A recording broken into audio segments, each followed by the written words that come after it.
كنتش حابه اتكلم عن الموضوع ده خالص، بس تجربتي مع نظام الطيبات لمده 8 شهور او 9 شهور من عمري احب اتكلم عنها باختصار. انا اعرف دكتور ضياء من حوالي 3 سنين، و ابتديت النظام بتاعه. في بداية النظام كنت مبسوطة جدا والدنيا كانت تمام. خسيت حوالي 5 أو 6 كيلو. وانا اصلا ما كنتش داخلة النظام علشان خاطر اخس، انا كنت داخلة علشان ابطل ادوية. تمام، كنت تمام لحد ما رحت له، حجزت عنده وعمل لي خطة ان احنا نوقف بيها الدواء. وكانت بقى لي كارثة بعد ما وقفت الدواء. بعد ما وقفت الدواء وانا مكمله على النظام، طبعا ما وقفناش الدواء مره واحده، قللناه تدريجيا. بس بعد بقى ما بطلت الادويه ابتدى بقى يحصل في جسمي تخلف. بتعب بسهوله جدا، عضلاتي ضعفت قوي.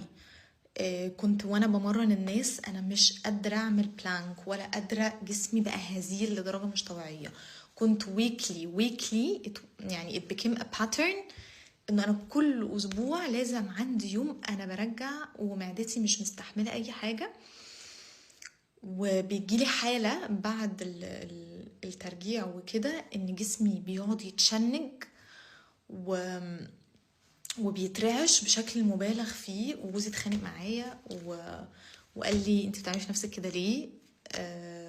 فاتفقت معاه اتفاق انه لما انزل هعمل تحاليل، ولو التحاليل مظبوطه هضطر اكمل. لو التحاليل مش مظبوطه هوقف النظام طبعا ومش هكمل عليه. وقد كان نزلت عملت التحاليل وكانت زي الزفت، فرجعت اكل تاني عادي جدا واخد بالي من نفسي بالشكل بقى اللي مناسب ليا ولجسمي. فكداب اللي يقولك النظام ده يمشي عليه البشريه كلها هتخف وهتبقى كويسه وهتبطل ادويه وهتبقى صحتك زي الفل. كذب. ربنا لو كان عايز يخلقنا كلنا شخص واحد ينفع ناكل نفس الاكل، ننام نفس النوم، نشرب نفس الشرب، كان خلقنا كده. لكن احنا مختلفين، احنا اصلا ما فيش حد فينا شبه التاني. فيكذب عليكي اللي يديكي نظام غذائي ويقولك امشي عليه وهتبقي زي الفل. جسمك اسمعي ليه صوت بيتكلم علشان يقولك هو محتاج ايه. فانتي او انت طبيب نفسك. الله يرحمه، راح للي خلقه. ارجوكوا اللي حابب يجرب النظام يجربه، بس لو تعبتوا ارجوكوا وقفوا.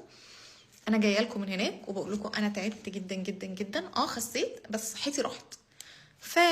think about it. صحتكم مفيش حاجه في الدنيا هتعوضها.